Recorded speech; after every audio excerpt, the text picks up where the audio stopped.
Everybody, and welcome to the first episode of the Tyler and Nick Show. It's going to be a show where we discuss certain things, various sports topics, maybe even some other stuff. Just basically us, talking about stuff, and hopefully it's interesting enough to garner some. But anyway, this first episode, stick with us. It's going to be interesting. If anything, just stick for the sports junk. It'll be interesting. Probably we'll throw out a few opinions that are very interesting and don't make any sense, but at the same point, we'll try to explain them in our way of that. But anyway, so that's going to basically be the show. Hope you guys enjoy it, and let's get into it. So the first topic of discussion for today, the first episode, would be the first thing I thought of when I thought of, okay, what are we going to talk about? I thought there's so many QB situations in the NFL, whether it be Denver, Jacksonville, even a one that many people wouldn't think of, but I think because of the way the last year ended was the Giants, because of all that thing with Eli. Do they draft a quarterback? Because they have the 4th pick in the draft or something like that, if I'm not mistaken. Is that right? I think so. I couldn't tell you. Yeah, I think they are. I can look that up later. But anyway, so when it comes, I'm just going to list off a few of them, and we'll get our expert Nick to tell us who he thinks. Okay, so the first one I was thinking of is obviously Denver. Where are they going to go with that? Honestly, it's going to be a surprise shoot. I don't even know anything they're going to be moving. I just know there's going to be some movement with Nick Foles. Yeah, Nick Foles. I think, though, that'll wait. I think that's going to be... I almost think that they're going to keep Nick Foles, and here's why. I don't know the first part of the year if Carson Wentz will be ready. That ACL injury is nothing to, Adrian Peterson came back from it, yes, but that's superhuman.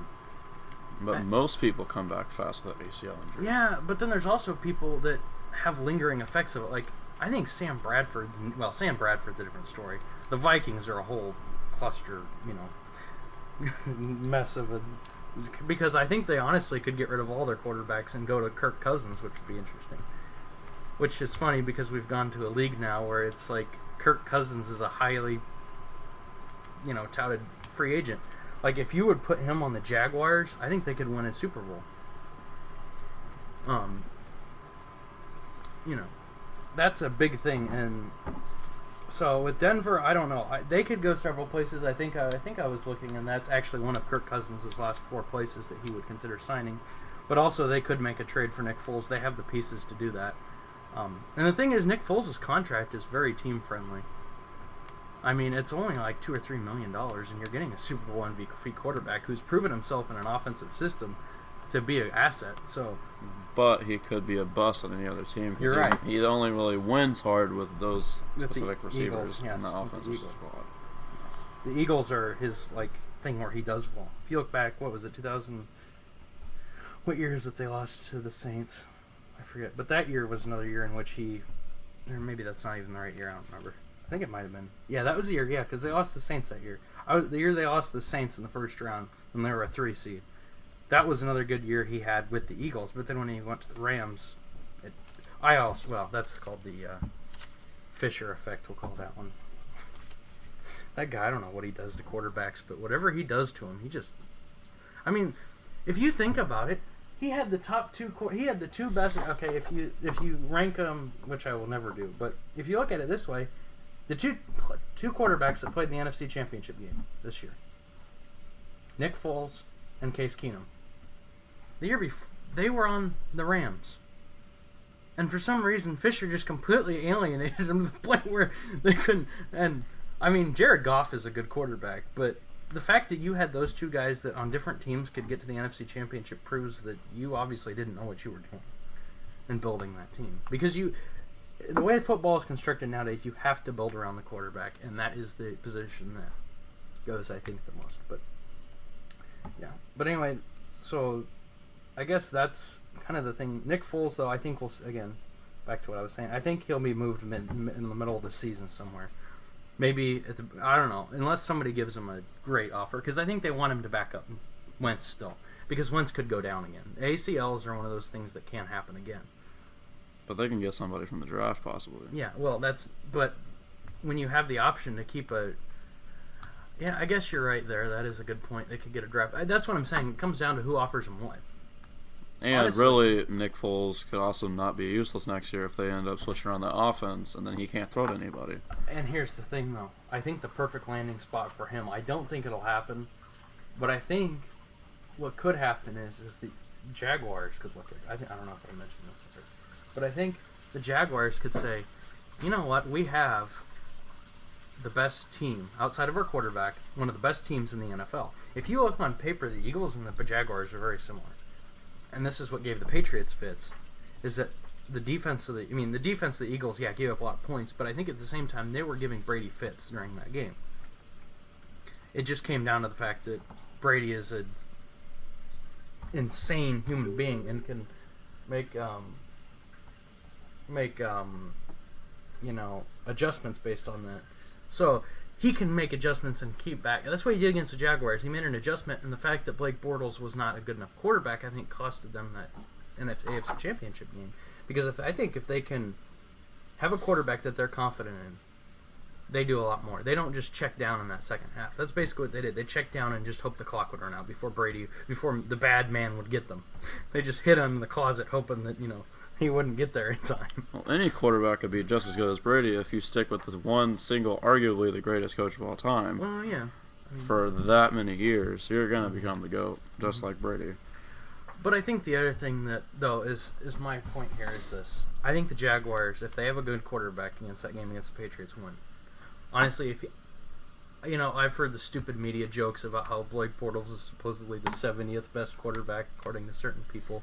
Chris Sims, a.k.a. I remember when he played back in Tampa Bay and stuff like that. But he rated him there, and I honestly disagree with that opinion. Blake Bortles is nothing that special. It's called when you have the players, you have Fournette, I think you had Yeldon, you had, the defense they had. You're going to go to the AFC Championship game as long as you don't, poop your pants. You're going to get there as long, The thing is once you get there, you're going to need a quarterback that can manage that. And the problem is Bortles is nothing special. He cannot do it. If you can get your hands on Nick Foles, and especially because I'm pretty sure I heard somewhere that the Jaguars had $30 million in cap space. I could be wrong on that. They have a lot of money just sitting around.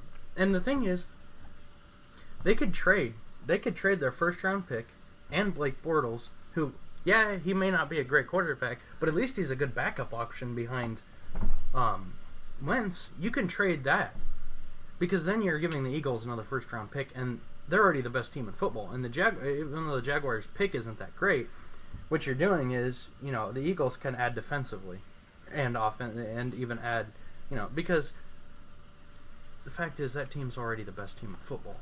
If they can add, even with, you can substitute. That quarterback position is exchangeable as long as you have somebody that's competent. As long as you're not having somebody that's throwing interceptions.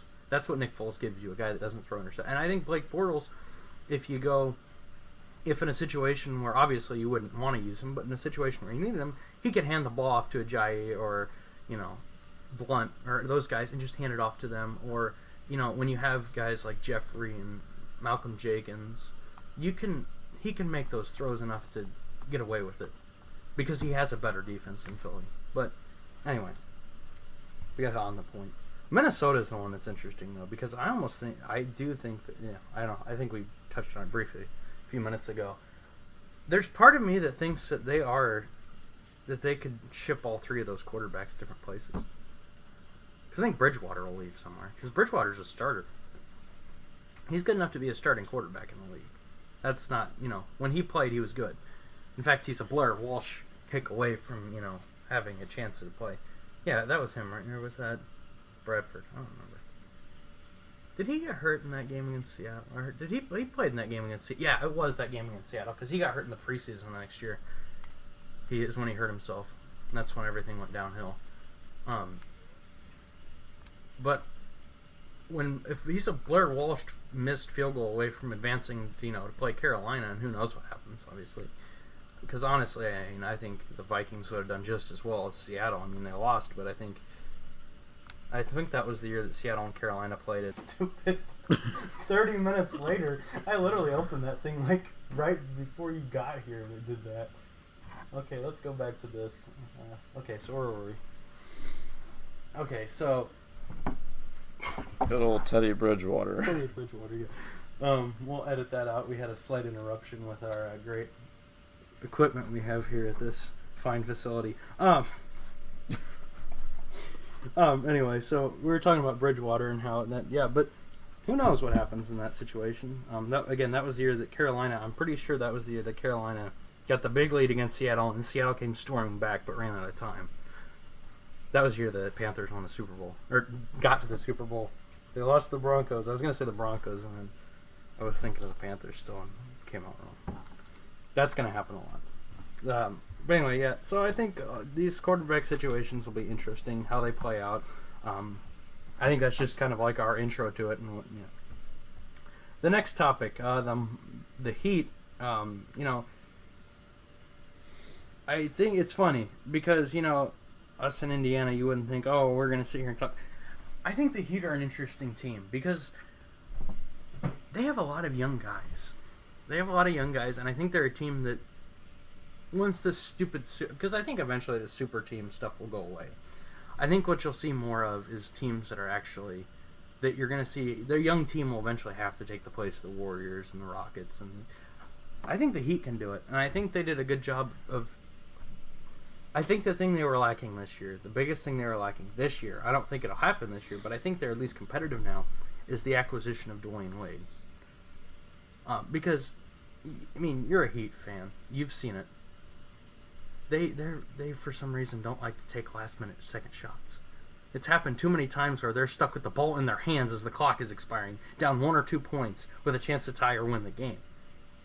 Dwayne Wade, however, he'll take a shot that makes no sense, and somehow it goes in. That's Dwayne Wade. That's he's always been pulling off clutch shots out of nowhere, and somehow it goes in. No explanation. I'll never forget. I think it was Game 6 against Charlotte a few years ago in the playoffs. Him and Kemba Walker just went at it. I don't know if you remember that one. It was Game 6. I believe so. It was the year they ended up losing to the Raptors in the second round. But they had a team in which it was kind of a weird team because it was a transition year. I think it was the second year after LeBron left. So they were still in transition from that, but they had a good. But Dwayne Wade in that Game 6 down the stretch put that team on his back and had a duel with Kemba Walker. It was just clutch shot after clutch shot. And I think the second I heard that he was leaving Miami, that was the biggest thing. I'm like, they can't replace that. There's no way you can replace that. Because what he gives you there is the ability to take a last-second shot and you think it's going to go in, even if it doesn't. Even if he will take it. He'll at least put it up in the air, which is something they've been lacking. And I think that at least makes them, I wouldn't say, a great contender this year, for example, but I think it makes it so they can compete and actually give the Cavs a run for their money, or anybody, to the point where if the Cavs are still have another thing where they start sputtering, they could beat them in a series. And that's kind of the nice thing about the East. You don't know. Obviously, we all think the Cavs are probably, you'd bet on it. The Cavs are going to be the team that wins the East. Sure, you have Kyrie in Boston. You have, Toronto. You have, even Washington when they decide they're actually going to be decent. But if I were to have to put a bet on somebody, I'd say the Cavs. Just because it's LeBron. But after this year's fluctuation of the Cavs, I don't know. Kyrie Irving and the Boston Celtics might overtake them. But honestly, I think that IT last year for the Celtics was what Kyrie is. You say what you want, but I think Isaiah Thomas in a system where he doesn't have his stupid defensive little problems, because I think that was the problem with him in Cleveland, is they were asking him to play defense, and he can't do that. That if you put him on a team like Boston that has Jay Crowder, other people like that can play defense without him having to play defense, who can cover for him, he can get away with that, and then all of a sudden, what are you focused on? The fact that he puts up 40 points or whatever, he plays in a standing series against the Bulls after everything happens. The Bulls and he plays really well after his sister dies. That's the story of that because of the fact that you didn't see the defense. When he goes to Cleveland and says, hey, you need to play defense, we start to see it.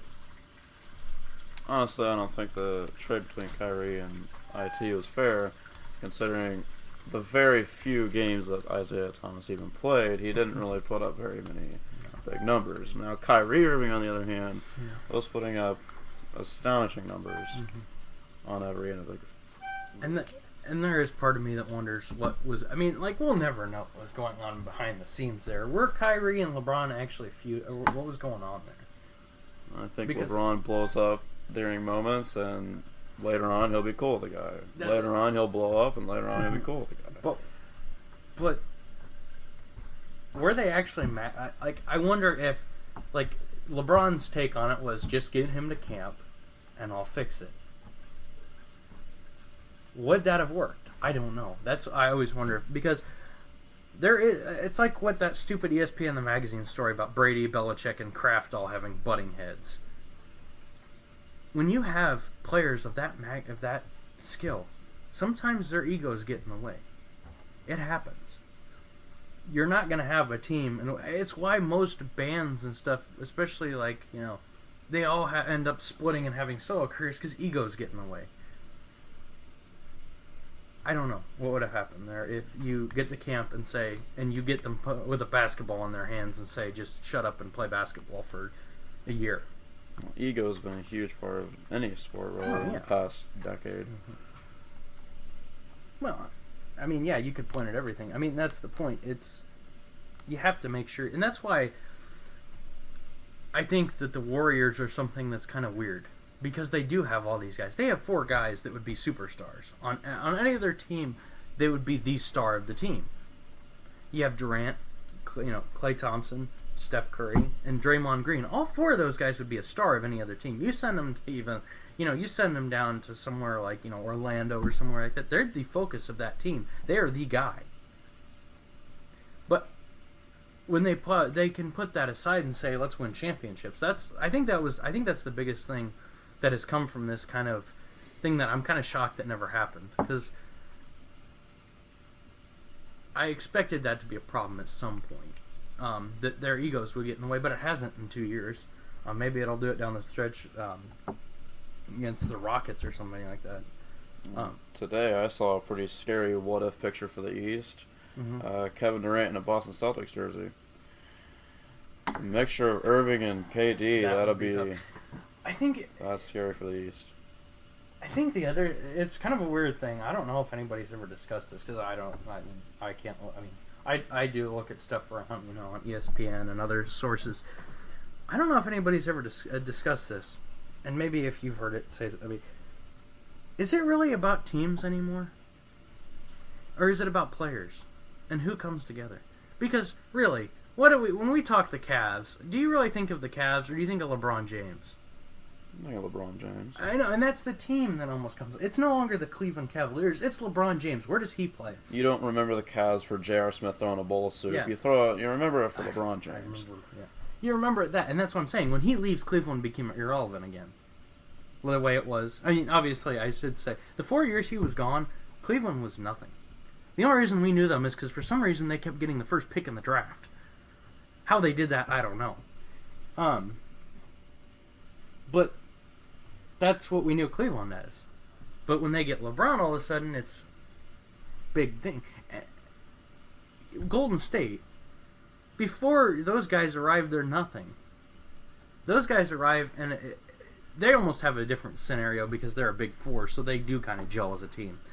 But, like, when you think of the Milwaukee Bucks, Greek Freak is the first thing you think of. You don't think of the Bucks. You think of Greek Freak, and you think of that. You think of the Rockets. You think of James Harden. You think of, Miami Heat right now, you think of Dwayne Wade. Is it really teams, or is it players that are almost competing against each other at this point? Because, yeah, they have these skill guys. I mean, there are some teams that are very well tight-knit. But then there's a lot of these other teams, especially out east, it's a lot more common. West, they have a lot more teams that are actual teams. I guess I should have said that, is the East have that problem. Because you think of the East, it's one person on every single team, almost. LeBron for the Cavs, the Bulls, there's a reason they're in the last. They really don't have anybody. I mean, they have some decent players, but they're NBA players, but they're nothing special. The Bucks have the Greek Freak. Even the Pacers have Oladipo, who's pretty much gone off and all of a sudden had a career year. out of nowhere, and he's the thing that leads them. But who do you really know the Knicks for? Porzingis. When he's healthy, you don't think of the Knicks. You think of Porzingis. There's a little stupid thing that ESPN was using to promote games, and it would be choose your character or whatever. You would look at it, and you look at the East, and it's basically, you don't see Knicks, Cavs, and think, oh, it's the Cavs and the Knicks, the whole team. Now you think of LeBron versus Porzingis. That's the thing I'm talking about here. The East seems to have almost all the good teams, all the at least playoff caliber teams.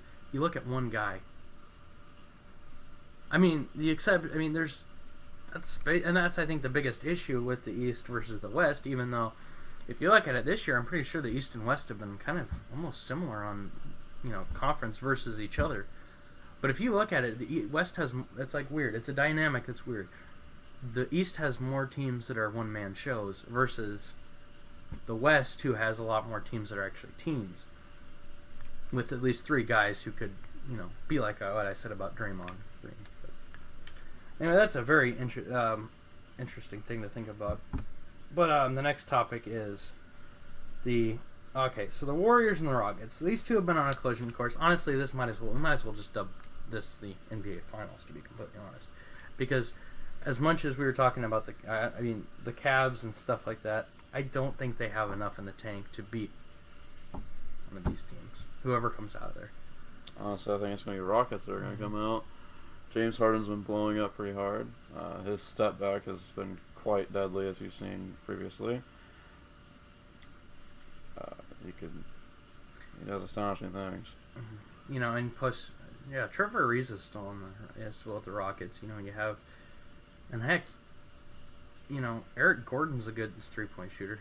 Pretty sure I always say this because NBA is not my strong suit, but I know enough. I watch it enough and kind of keep around with it enough to have a basic and have an intelligent conversation about it. And that's definitely, the Rockets, I don't know, it's tough. Because I don't know if the Rockets still are one thing away. That's what I don't know.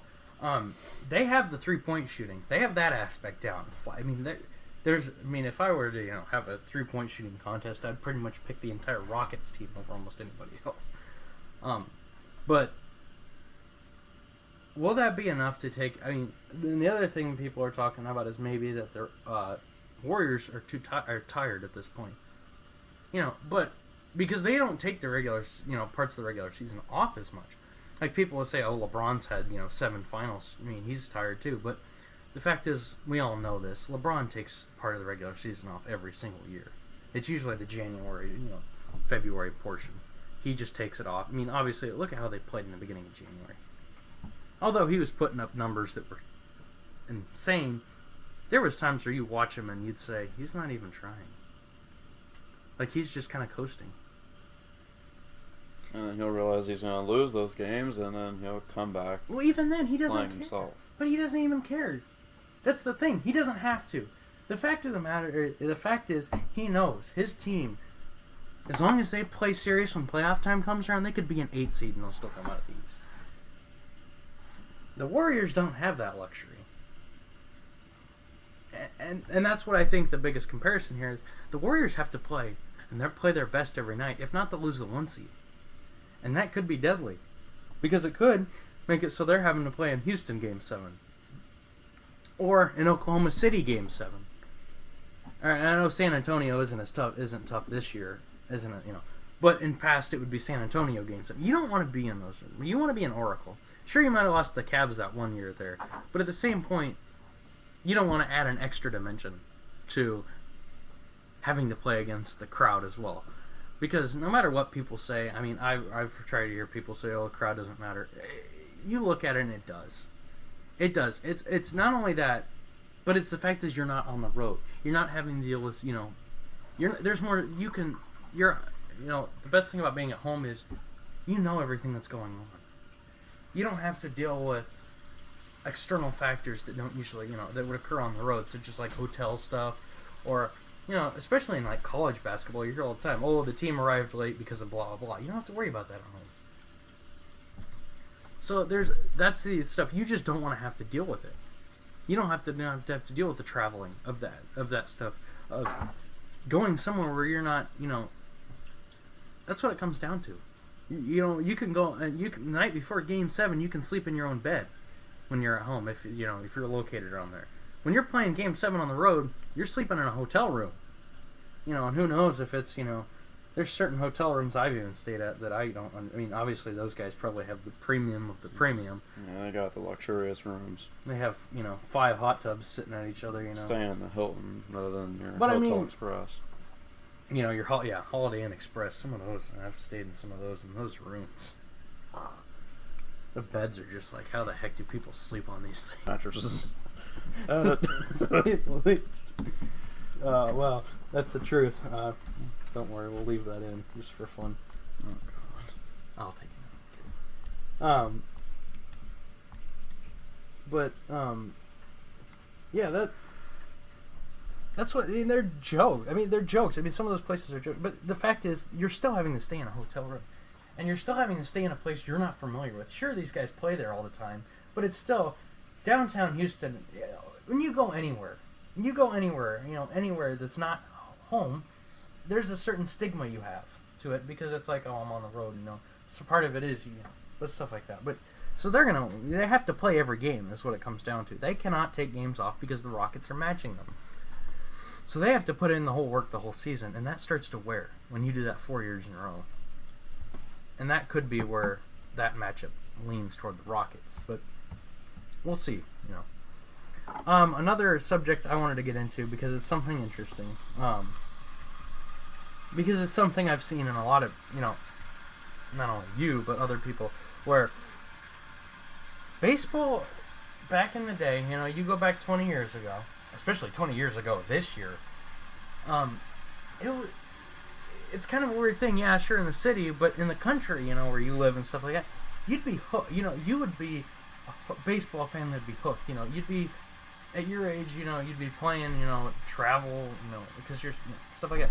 You'd be, a real big baseball fan. Nowadays, that's kind of switched. It's weird. Because, you look at rural areas and stuff like that, and it's not as popular as it once was. Now, maybe that's because football is kind of taken over, but, 20 years ago, especially this 20 years ago, because you had the home run race between McGwire and Sosa 20 years ago, 1998.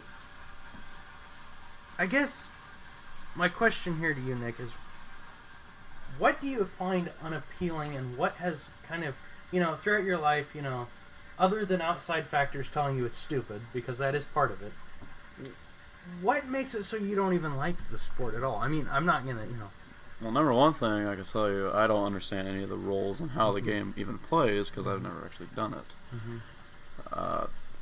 How the time frames are set up, you got football, first quarter, third quarter, all that.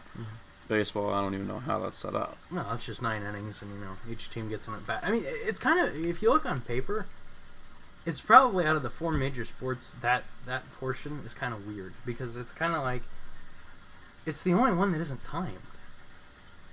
It's the one where you get 3 chances. It's basically you can be the bottom of the 9th, 2 outs, down 11, and you could come back. I mean, obviously that doesn't happen, but I think I get what you're saying here. Is that I think back in the day it was something that every American boy or whatever would play it. I mean, it would be something that you would do, and that just isn't the case anymore because there's things like football and even basketball and stuff like that, and it's just from what I'm understanding based on that what you said is that's what's changed. There's no longer an emphasis on it. Yeah, sure, and there's a lot of places like I grew up like that, which I'm not, when you were the same age, difference and stuff like that. But I was introduced to it, stuff like that very early, and it's something that I really enjoy because of that. So I'm wondering if part of it is that connection where it's you get introduced to it early, you start learning how to play it, and it's like. And right there, the sports that you played or watched in your early childhood, that's what you're going to grow up liking. And in my early childhood, my dad claimed that baseball was gay or stupid or all that. So we watched football. Yeah, and that's what I'm telling you. that's what I think the biggest thing is, and I think that's been the shift, that more and more people are growing up with that opinion. Maybe take out the gay portion of that part. Well, I'm just saying what he likes I know, to say. I know you were quoting him. Who cares? I'm not going to sit here and say this show is going to be clean completely, but that's the truth. Might get reported. Huh? Reported? No. You know how many people on YouTube use the word gay constantly for a... It's not, that I think we're okay on that. 360 News? No, we'll have to edit that out. I'll put little bleeps in places that are something more creative. The point is that I think that's kind of the answer I thought I was going to get, if that makes sense. Is that I thought that's the answer I was going to get, is that it came down to how you were raised. And I think that's why baseball, again, losing popularity is because there's less and less people that are getting turned off by it that were raised that way for various reasons. They get too busy, or they move to somewhere where it's not as, it's not as a big of a deal. So you start to get more and more people like that. Eventually your population starts to go down. So I think that's why. And I think that's what your answer, I think that's kind of the answer I expected, was that you would say that. I think also another factor is your social media factors. Well, You're going to see football and basketball covering your bigger networks, ESPN and Sports Center. You're not going to see much baseball. No. I think that is a big thing too, yes. The other thing about baseball, it's kind of weird. Because there is some of it where you'd say, the advanced metrics in baseball are the best out of any other four sports. We can literally track the ball, how fast it's going out of the pitcher's hand, where it hits the bat, how fast it hits the bat, how fast it's going after it travels off the bat, the launch angle of the ball off the bat, all this stuff. And it's funny because when it comes to that kind of spec, it's the most advanced sport that we have here. I take soccer out yet because I think although soccer is probably on its way up in America, I think golf is definitely up there as well. Yeah, but if I look at it this way, I think that the four major sports, being basketball, football, baseball, and hockey, which hockey is kind of, the one that you throw in there, because soccer has not evolved yet, which I think it took the biggest blow when the U.S. didn't even make it to the World Cup, which is another topic for another day, because I just don't get how, in a country of 300 million people, we can't come up with 11 people that could play soccer decently enough to get to the World Cup. I guess that's just my part. Especially when all you need to do is beat I think it was Trinidad and Tobago. I think that's the country's name or something like that. All you have to do is either tie or win against them, and you're in. But you lose to them, and all of a sudden Panama gets in because of that. So I guess kind of that's a little tangent, but I think that's why. But I think baseball, like I said, is losing its passed down. It's not getting passed down as much. Therefore, it's kind of losing. Any sport will need that. If I grow up and never teach my kids basketball, they won't get interested in it as much. They'll say, "Oh, it's just a ball going through a hoop. What's so special about that?"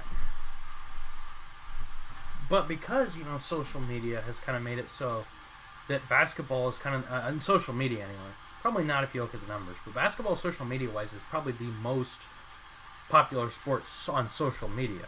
Football is up there, yes, but football does not do as much with social media as basketball will ever do. It does now. And that's because football is more of a conservative sport in that regard. So, that's just that. Anyway, so the next discussion here... Say boggle? Boggle. Okay, well, we're gonna continue on. We'll leave that in because that was funny. The next discussion here, boggle. That was interesting. Anyway, so the next thing is a funny one. So we finally fixed something that has been a problem here for a long time, and it's ridiculous that it was even a problem this long. Was the catch rule?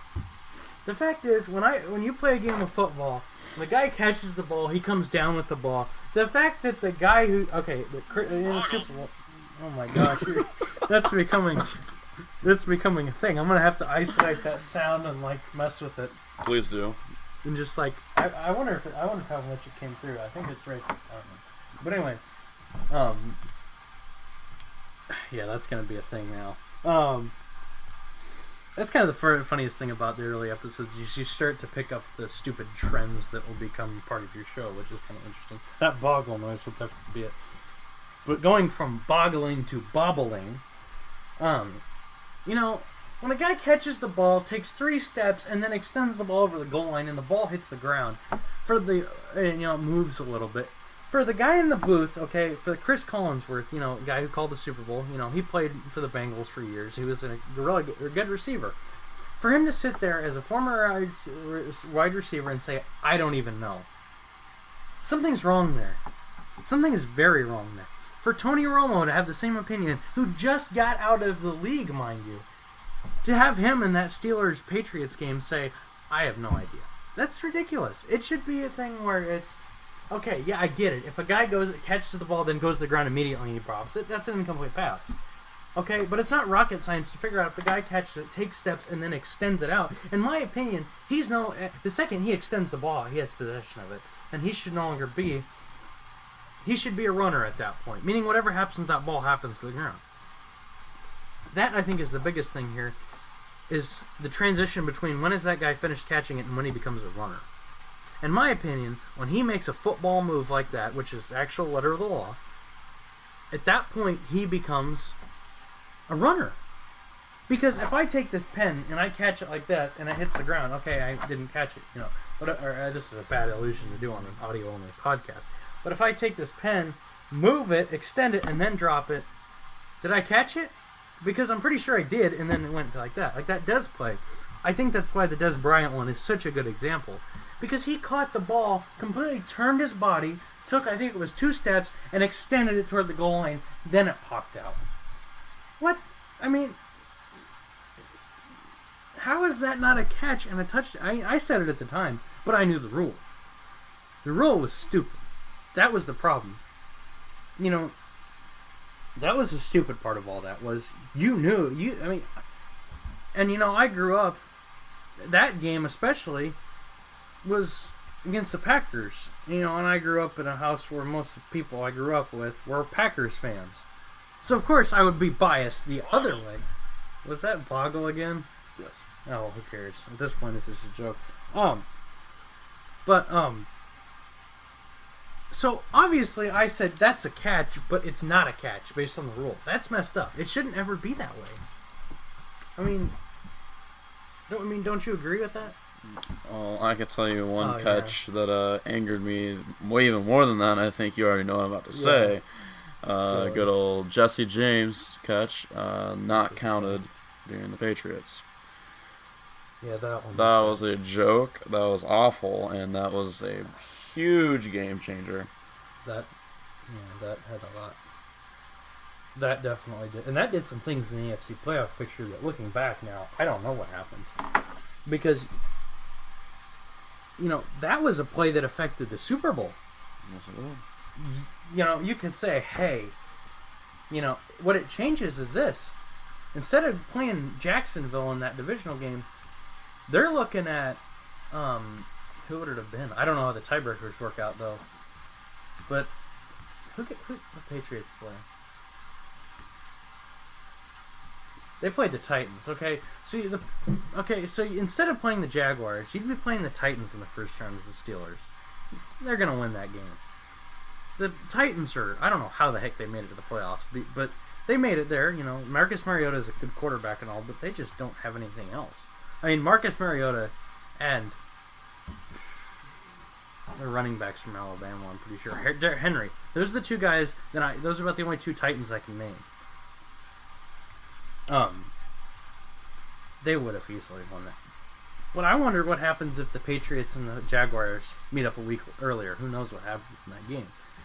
Maybe somehow, if the Jaguars win that game, then they play the Steelers in the championship game, and all bets are off at that point, because I think the situation changes. Because then the Steelers aren't rusty. Funny, that's a good joke. Rusty Steel. I was thinking of Rusty from work. No, we're not talking about him on this. We're not going there anytime soon.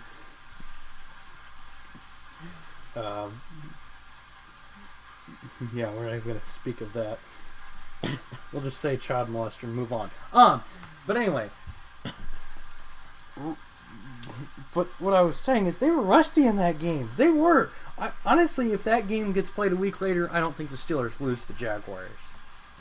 Because I think they're able to, they have a game under their belt.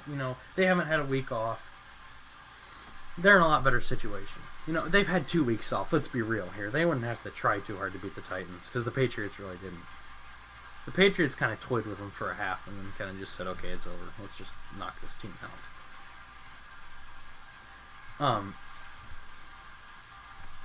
And that's. I think he would have maybe had the Steelers in the Super Bowl. I mean, they probably still would have lost to the Eagles because the Eagles were just a good team. I mean, honestly, they were the best team in football. And it came down to, and I even told you that, back in November, when Wentz went down, they'll still make the Super Bowl. What they do there, I don't know. Because they're still the best team. Even without Wentz. If you hand over that ball to some no one, they still have the best team. They're missing the best quarterback, one of the best quarterbacks in the league, but they still have the best all-around team.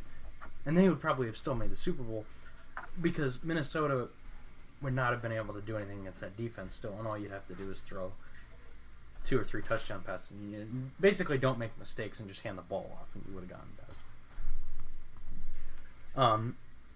So that's what it comes down to. But back to what I was saying, that catch rule thing. I think that if you look at it a certain way, could have been the difference between the Steelers. I think the winner of that game could have, you could easily make the case that the Steelers would have gone to the Super Bowl if they won that game. And they are not gotten to the Super Bowl if they would have won that game based on that ruling. Now, the other thing that of course you're going to say that as a fan of the Steelers, say that. But I think there's also part of me that says the fact that they still weren't able to get a field goal off that drive, which would have tied the game, is still pretty pathetic. But it's still changing. I don't get that stupid, let's fake spike it. You did that last year against the Cowboys, okay? Everybody's seen that play. They know in the back of their mind when you go to spike the ball, there's a chance that could be fake. But anyway. Boggle again? Okay. But, anyway, obviously this will be a different discussion for a different one because the draft is coming up, yes, on the combines this weekend. I haven't really paid too much attention to it. I've never thought much of it. I mean, really, what's a bunch of guys sitting around in spandex running around going to teach me? You have so much tape on these guys, okay? You have what they look like in games. You know what they look like. So to have to sit there and say, let's take them to Indy and have them do a bunch of drills when they're already doing those drills at their pro days anyway. I think the combine is important for the interview process and what they've set it up, but I think that's what it should just be, is an interview process. It should just be guys coming out and saying, look at my pro day. You have that footage. Now here's the chance where they all gather in Indy for executives to question, because when it comes down to it, you do want to answer certain, character questions. Like, I mean, if you look at it, you want to know how the guy's thinking inside their heads, because probably but the problem is I think they don't do as well a job of that. I mean, you get guys that go through the cracks that people draft that end up being, like Aaron Hernandez somehow gets drafted. Even though I bet if you talk to him, you could tell he's crazy.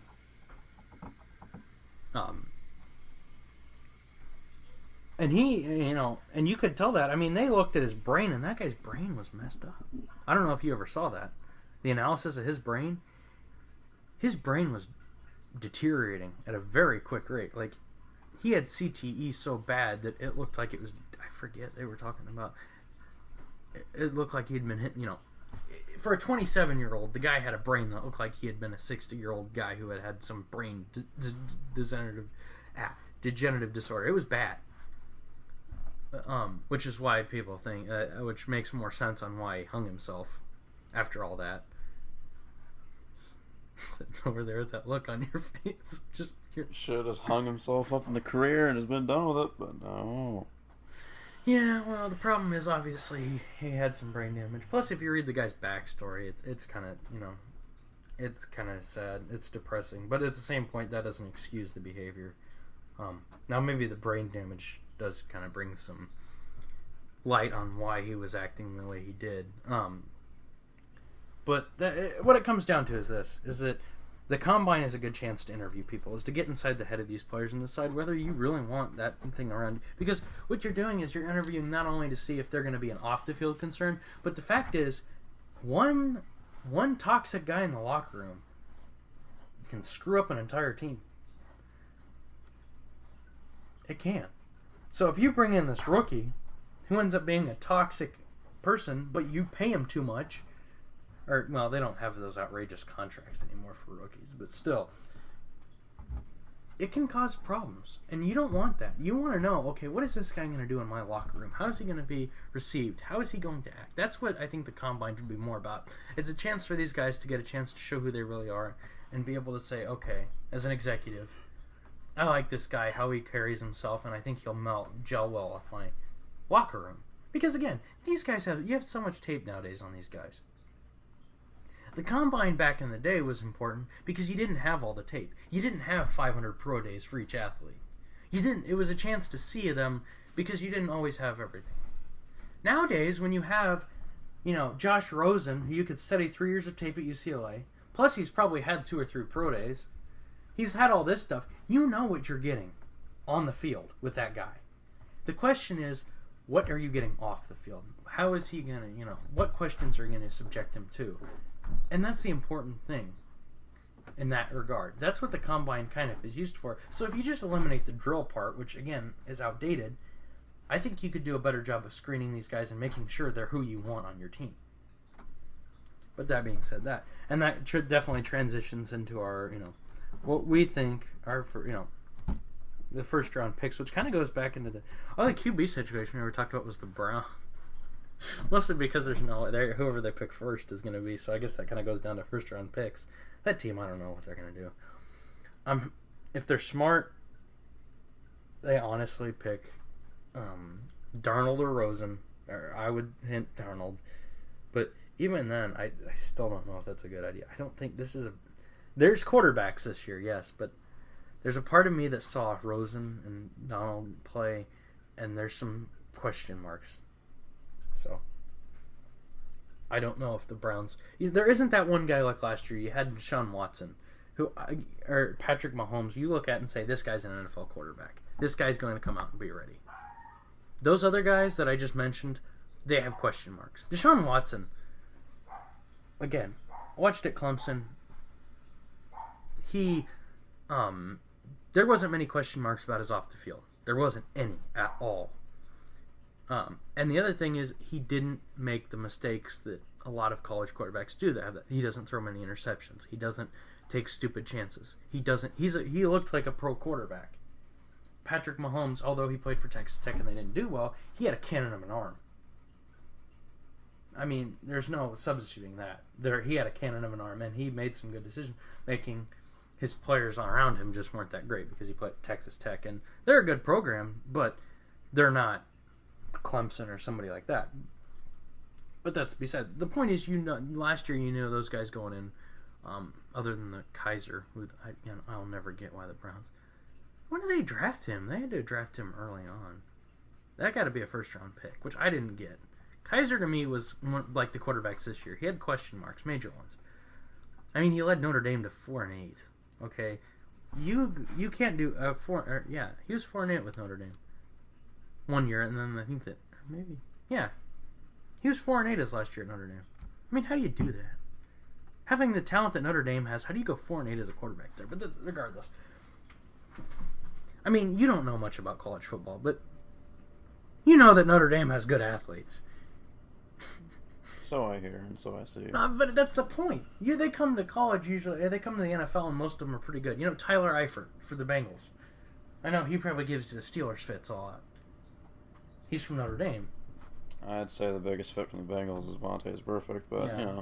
Well, that's a on different. better That's a things. different kind of fit. We're not. That's a different That's kind why I of fit. praise him on Juju Smith-Schuster a lot more. Oh, yeah, that fit. Oh, gotta love him. That was a good hit. That I think was one of those things where you kind of. I mean, obviously the NFL didn't. I think they suspended him a game, didn't they, or something like that? For that? Yes, Which I think the NFL is at fault for that whole situation because they didn't. The thing is, the officials, and this is something I talked about at the end of last year, was that the officials got to get a grip on things. They're too passive sometimes. They let stuff escalate. I was watching, I think it was Thanksgiving, Thanksgiving. Me and my uncle were watching a football game between Mississippi and Mississippi State. Those two teams hate each other right now because Mississippi State, a few of the players on Mississippi State testified against Ole Miss and got them banned from bowl games because of what they testified saying, hey, they were trying to give me this and, they were committing recruiting violations and stuff like that. So there was already a thing there. So the officials got to know going into that game, hey, we need to watch this. Meanwhile, as the game continues and continues, there's late hit after late hit and they're not throwing flags. They're not getting in the middle of it. And then next thing you know, the starting quarterback has his leg turned so his foot is facing backwards. You know that play that happened to Gordon Hayward? Mm-hmm. How he fell to the ground? Well, the guy had his foot and kind of hug it to the ground, and he got turned. His foot broken was literally facing backward. Both teams stopped after that because they realized, hey, we may have taken things a little too far. But my point is, how did you let it get to that point? You got to throw flags. You got to stop that. You don't even have to throw, if you're hesitant to throw the flag, fine. But get in there and say, boys, calm down. Stop it. You got to settle them down. They're adrenaline. These guys are behemoths that are pumped with adrenaline going at it. And the Ole Miss and Mississippi State players were literally wanting to kill each other. You got to step in and say, hey, guys, let's calm down. You can't let that stuff escalate to the point where somebody's foot's getting turned backwards. And, the guy said it was accidental. But the fact is, you watch the video and his grabbing his foot as it's getting his body's turning, okay? There's nothing unintentional about that. That was intentional. Obviously, you can't prove it because it's on the bottom of a pile. But still, that kind of stuff used to happen all the time. People get their fingers bit off. But I think that's a big problem is officials not stepping in and say, okay, guys, calm down. Let's not kill each other. This is a football game. Be physical, but let's not kill or wreck a guy's career with this. But so anyway, I don't even know how we got on this subject. Something about first round picks. We went first round picks to guys. I brought up Juju. Oh, that's right. And the a small guy. Yes, that's right. And I said the official. Okay, that situation the officials haven't done well because they don't solve it before the game. There's ways you can solve that before the game. You walk up to the guys and say, "Look, guys, put that behind us, okay? Play football. I know it's adrenaline. You're gonna have to, and you're gonna have to remind them during the game to settle down, because the fact of the matter is, Juju Smith-Schuster cannot get suspended in a game in which they need him, and that's all you have to say is, look, calm down." Well, Steelers being a team that is just stacked with wide receivers, I think they were fine. Yeah, but my point is this: they can't keep getting guys suspended. They can't, Antonio Brown getting decked in the back of the end zone again. That can't happen ever again. That was, I'm talking about, and I'm not talking about the one in that game, the playoff game. I'm talking about the one this season where he got decked in the end zone and still somehow caught the ball, which I will never figure out how the heck he held on to that. Jesus. But that was a direct attack after what happened with Schuster and Burfict. The fact is, they're going to get revenge. So if the officials step in and say, guys, calm down, let's stop this, all it's going to do is lead to more guys getting hurt, and you guys are not going to have, you guys are going to be losing money off this because they're going to get fined. Money is one of the biggest things. Even though they make millions of dollars, for some reason NFL players value money. So you tell them, calm down or you're getting fined, and they will. Most of the time. Sometimes they don't care. But there's ways you can handle that situation before it becomes a who can get in there, who's going to have the most people on the sidelines with, their faces destroyed. That's what it comes down to, and that's what it's almost a contest of sometimes, because they don't step in and say, calm down. Sometimes that's all you need to do as an official, is just step in and be a mediator and say, you guys need to play football. You want each other on the field. Let's not kill each other. It comes down to, would you rather beat a team that's fully healthy and say that you did that, or knock out everybody and then say, oh, well, yeah, we beat the Bengals, but we killed Dalton, we, put AJ Green's leg and, we tore it in half, we all did that. Is there any any joy in that? No, because you've knocked out what made him good. Well, I think finally standing up to Burfict was that's what I'm saying. That maybe he'll I'm stop. not faulting Schuster for that. I'm faulting the lackluster officiating that allowed it to escalate that far. Because there's no reason it should have gone that far. Even in that game against that playoff game, which I will never forget that one. The fact is, all of a sudden, the Bengals just completely collapse and literally commit two of the dumbest penalties I've ever seen. I love how he went on the sidelines pointing, I used my shoulder. The shoulder isn't the problem. The problem is you put your shoulder right to the guy's crown of his helmet and smashed him. That's why I think Burfict, and I'll never agree, and never be a huge fan of Burfict because of that. I put my shoulder into his helmet. How is that a penalty? I don't know. Maybe because for the last 5 years we've actually cared about that, and you know that. You know as an NFL player. It's not like the catch rule where it's an unknown. Okay? You know what you're going to get penalized with that. Honestly, the penalty in NFL is nothing compared to what they do in college. In college, I don't know if you know this, but the rule on those kind of plays is if I commit a penalty like Burfict does, it's an automatic ejection. It's called targeting.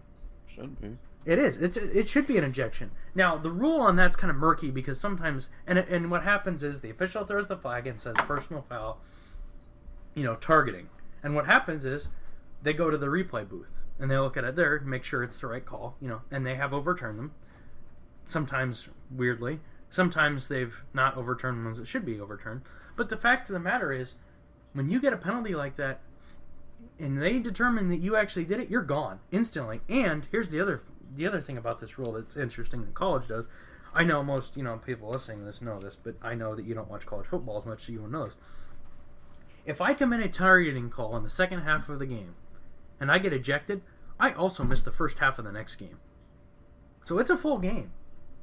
Meaning, if Burfict does that in the second half of that game, he would miss the first half of the... usually the NFL suspends him for a game. But the point is, the point is by suspending him, you're trying to get that behavior out.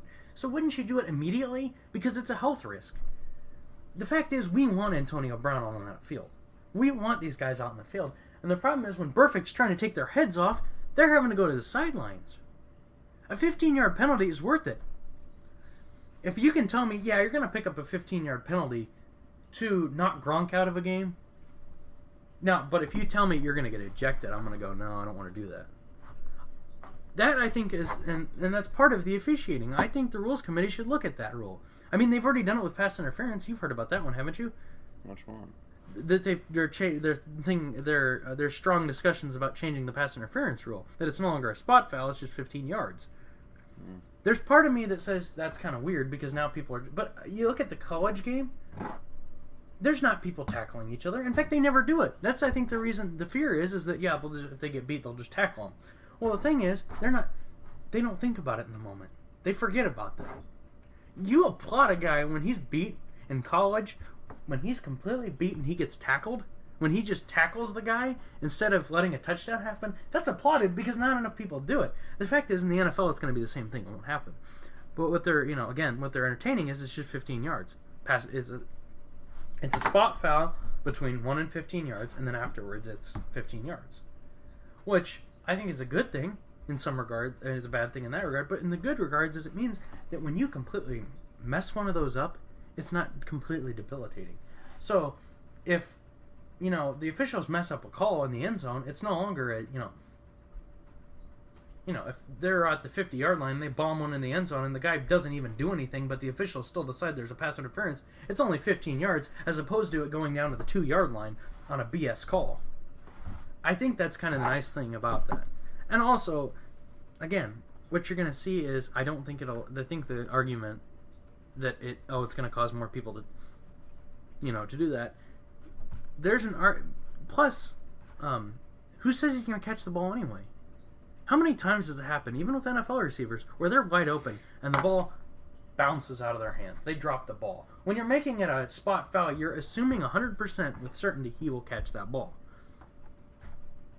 Which doesn't always happen. How many times do we sit there and scream at the TV because our receiver has dropped a sure touchdown? Happens all the time. So sitting there and saying that a catch is an assumed thing is silly, even in the NFL. Now maybe, because it's not. So that's, I think, the good thing about that. But anyway, so I think the last thing we'll end with here is what... okay, so obviously this is the beginning. I was trying to get to it earlier with the combine thing, and then we got distracted. But the big thing here is what... Okay, so I think the topic I was trying to come up with earlier is, what do you think your team will do in the draft? Obviously, you're a Steelers fan. I'm a Colts fan, sadly. Okay. We've had a good run. I can't complain too much. We had Manning for how many years? He can't complain. You can't complain either. 6 rings hanging around. So, as a Colts fan, I'll start this. I would like the Colts, and this is why. I think the best thing they can do is to pick up Saquon Barkley as the first, because they're picked like 3rd. And here's why.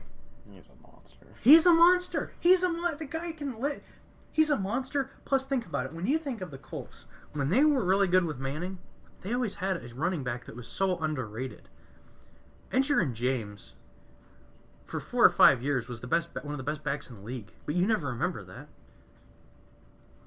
He ran, a 440 and had 29 reps with 225. Yeah, that's what I'm telling you. He's strong and Saquon fast. Barkley is amazing. That's what I'm saying. When you had Edgerrin James, the Colts, one of the peaks of the Colts, they didn't win a Super Bowl, but they were one of the best teams in the league during that time. Edgerrin James, I'm pretty sure, was close to winning the rushing title. I want to say he won a rushing title. And that's with Peyton Manning as quarterback. You still need a rushing game, even if you have Andrew Luck. Because guess what? You can't just throw the ball with Andrew Luck every time. That's not how football works. You can't just throw the ball every time. You have to get some balance. Of course, we're going to remember the passing plays of Manning, but at the same time, Edgerrin James was still just as important as Peyton Manning during those time periods. We forget about it, and if Edgerrin James wouldn't have, hurt his knees and had his pretty much his career blow up in his face, he might have been a Hall of Famer. Peyton Manning's first year, I think maybe even the first 2, maybe he left after that. He had Marshall Faulk, Hall of Famer. Then when they won the Super Bowl, they had Joseph Adai, who, yeah, he flamed out quick, but when he was at his prime, he was one of the best in the league. In 2009, that was, I think, that was the thing that made them good in that time period. When they had a good running back, they were Super Bowl contenders. When they didn't, it was one of those things where Manning had too much on his shoulders, and then it just collapsed. The year they lost the Steelers in the playoffs, they had Dominic Rhodes when the Jerome Bettis fumbled the ball, and I was seeing something on there about that's one of the plays you'll never forget, which is weird. I can't recall. I couldn't recall what. Okay, so the situation is this: the Colts. It's 21-19.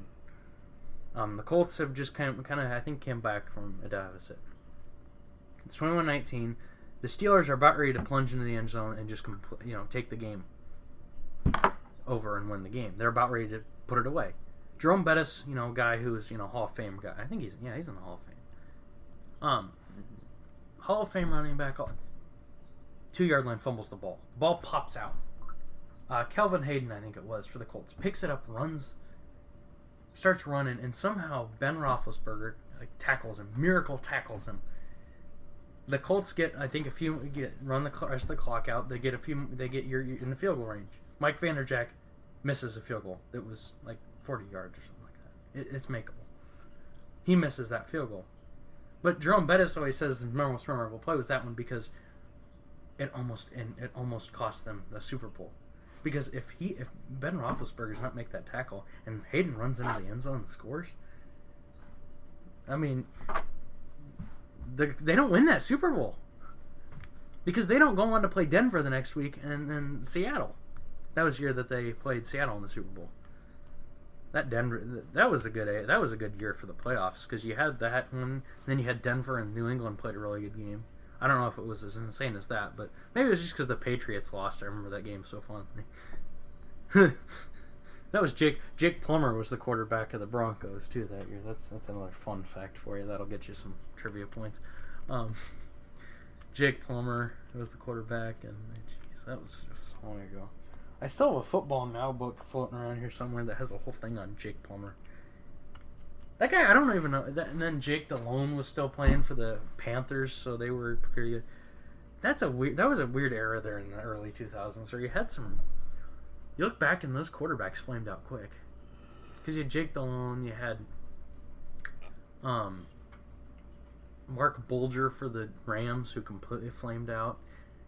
For some reason, Kurt Warner flamed out with the Rams, but then he came back, obviously, later on with the Cardinals. The greatest show on turf, we got that name for a reason, though. So Warner will accept his little flame out because he had two, incredible seasons there. But who else just completely fell apart? Chad Pennington with the Jets. He had a few good seasons and then just completely fell off the face of the earth. I'll tell you who blew up. Peyton Manning and the Broncos versus the Seattle and Russell Wilson. Yeah, well, they still got to the Super Bowl. I'm talking about guys that would get there. They got wrecked in the Super Bowl. Yeah, they did. Well, that comes down to they were just at it. Honestly, and this is why I always say this, the best defense versus the best offense, usually it goes to the defense. This year, it definitely, if you look at it this year, it did too. The Eagles had the best defense, one of the best defenses in the NFL. And they had a good enough offense. The Patriots had one of the best offenses, and their defense was kind of sketchy. And look at how that Super Bowl went. Usually that's where he goes. But we're sitting at a good old hour and 6 minutes. Holy cow. Jesus Christ. That's why I thought this would be easy to do. So we'll probably try to wrap this up, because if not, it will be beyond a nightmare to edit. Because I'm going to try to... Well, obviously you guys have seen it. Kind of the funniest aspect of this show is that we're going to have...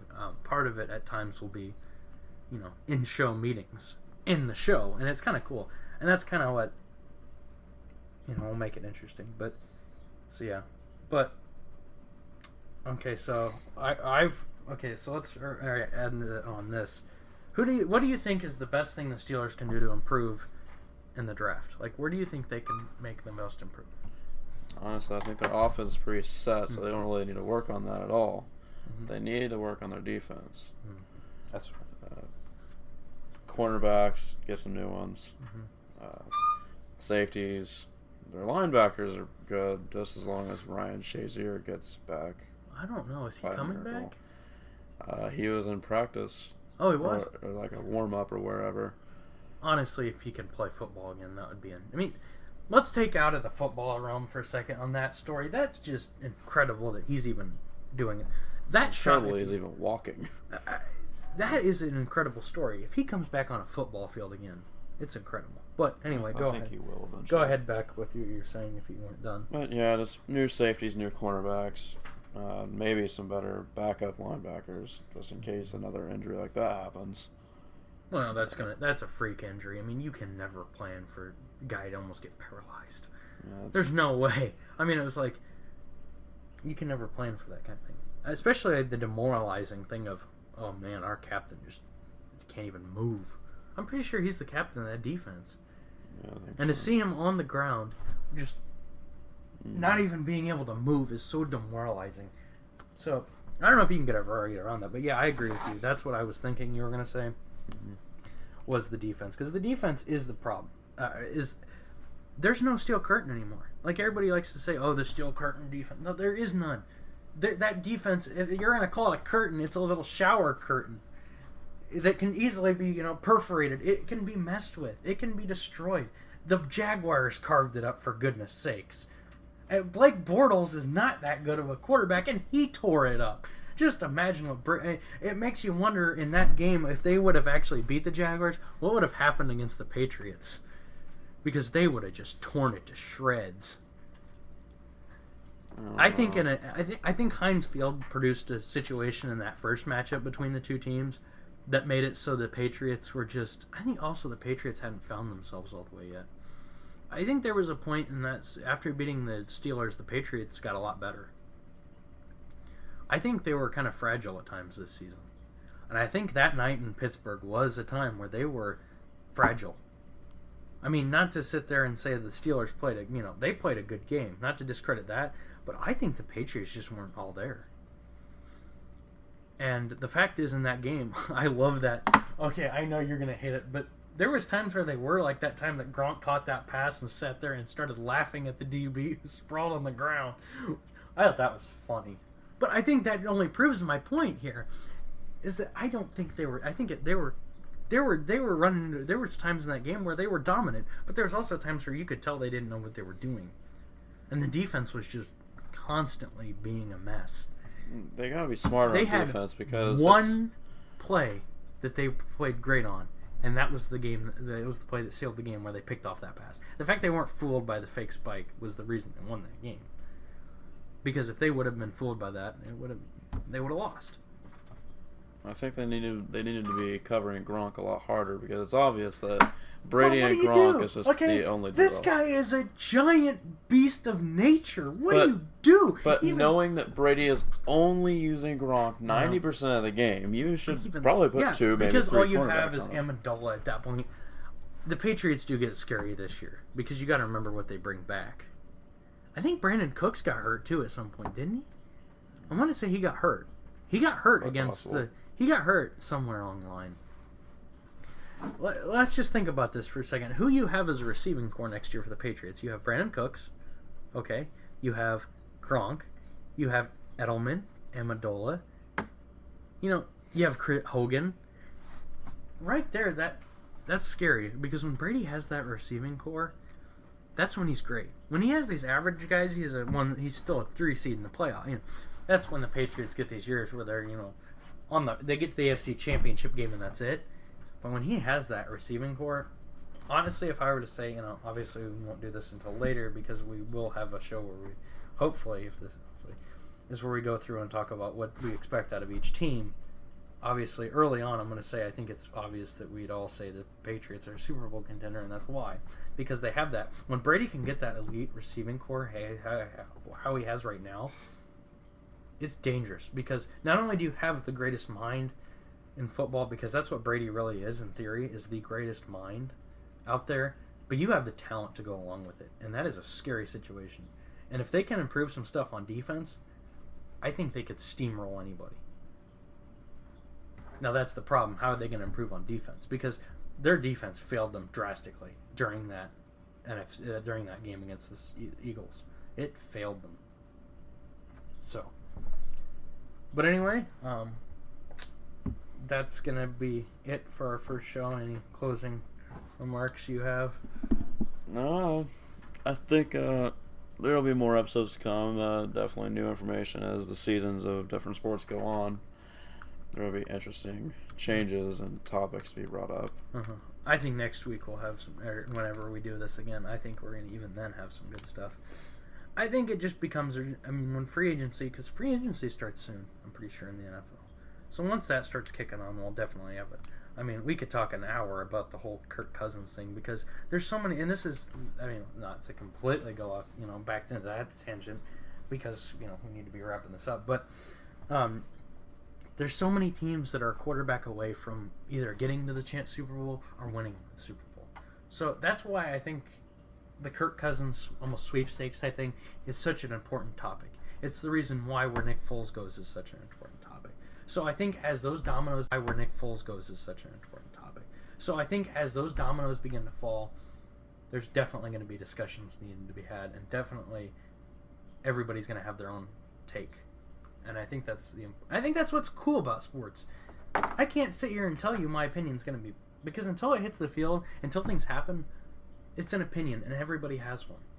And it's cool, and I think that's what the cool thing about listening to people talk and people discuss this stuff is everybody has a different opinion. Everybody has what they think is right, and it's cool to listen to that and to get a log of that stuff. So. But anyway, this has been episode 1 of the Tyler and Nick Show. Anybody who actually listened to it, I hope you enjoyed it. And we'll see you sometime soon, hopefully, with another one. Definitely with another one. So yeah, see you next time. Bye.